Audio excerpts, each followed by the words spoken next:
Hello everyone, this is Prema Halekod. I welcome you to the sixth session of third module, that is laser. In this session we are going to discuss about helium neon laser. After this session, the students will be able to explain the construction and working of helium neon laser, and also they will understand the advantages and applications of this laser. Helium neon laser. Helium and neon both are gases. So it is a four-level gas laser. For continuous laser beam, gas lasers are used. This was first fabricated by Ali Jawan and others. Here you can observe the helium neon laser, which is red in color. Construction. In the helium neon laser, in the discharge tube, helium and neon gases are taken in the ratio 10:1, and two mirrors are fixed on either ends of the discharge tube. One is partially reflecting mirror and another is fully reflecting mirror. And a power supply is provided in order to produce electrical discharge inside the discharge tube. Working. When the electrical discharge is passed through the discharge tube, the electrons are accelerated towards the positive electrode. So during their passage, they collide with the helium atoms and excite them to the higher energy levels F2 and F3. And hence, in the helium atoms, due to the collision with electrons, the helium atoms are excited from its ground state F1 to F2 and also from ground state F1 to F3. In the higher energy levels F2 and F3, the lifetime of the helium atom is more, and hence there is maximum possibility of energy transfer between helium and neon atoms through atomic collisions.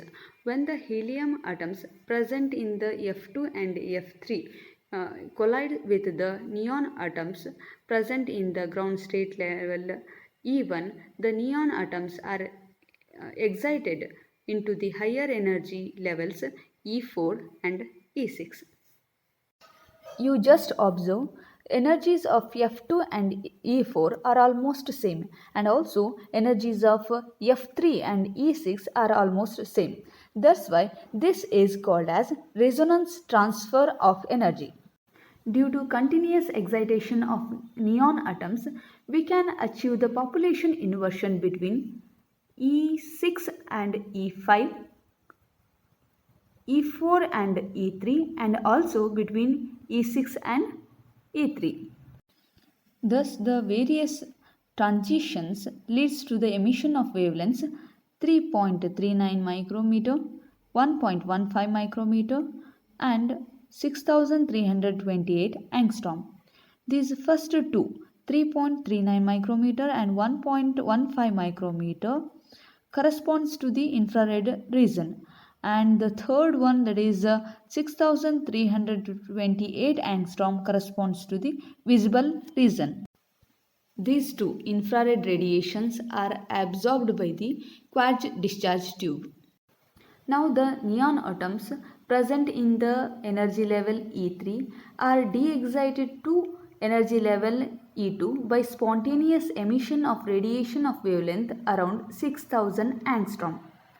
And the neon atoms present in E2 collide with the walls of the discharge tube and again de-excited to the ground state E1.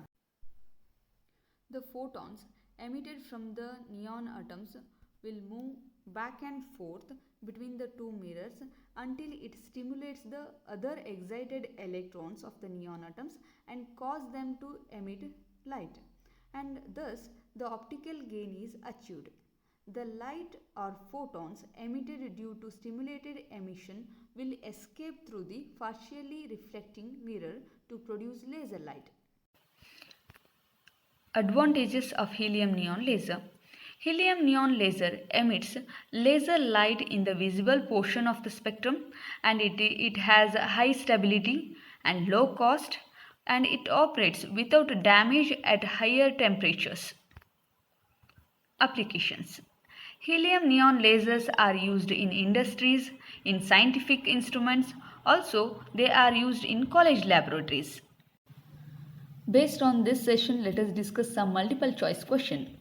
First one, how the helium neon laser is different from ruby laser? Option A, it gives pulsed output.